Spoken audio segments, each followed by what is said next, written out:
Alright guys, so back here again. So I did some porting on the 3.6 intake. Let me move this bright light around so you guys can see. Hold up. Okay. So does that show up? So what I ended up doing, as you can see, I took that line out, I blended it all in, and then I don't know if I can get a good angle here. Oh, my camera's freaking out because of the light. So at the top of the port there, let's see if it gets that. Let me see if I can get from underneath. Oh, that's better.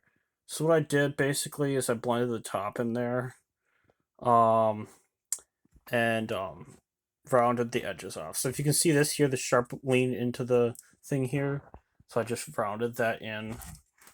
Rounded it in from here, really. So this is square going down. And rounded that in. That should that should actually, with the upper plenum coming into it, really increase the flow by quite a bit. And then basically what I did is I took the sharp edges here, and if there was an angle in, I just brought it in to the size of this port because I'm not going to gasket match on the heads, right? So I'm just going to keep it stock size. Then I went down and I cut this down as flat and as smooth as I could get. The only other thing I'm going to do on these ports, and here's a stock port, just so you can see. So that line, so that's going to disrupt flow. It's going to disrupt flow up here. This thing is also going to disrupt flow. So we're going to have more flow through this.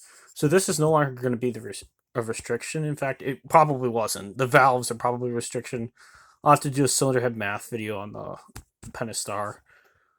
But anyway, oh, where was I? Oh yeah. So anyway, that's basically all you really need to do with any modern cylinder heads, or not cylinder heads, but intakes and stuff. Like they have stuff like this.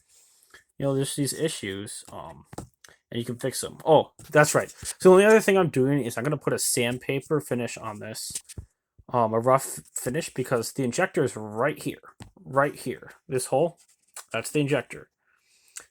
So when the overlap period, fuel is inevitably going to move up here. So this whole entire thing is going to be rough so the fuel does not stick to the walls, so that more fuel ends up going down, hopefully.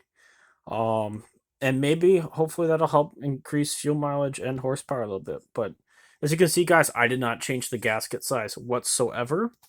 The only thing I did was straighten this lower intake out, and this is not the upgraded lower intake. This is pre-upgrade, and it's the Chinese knockoff.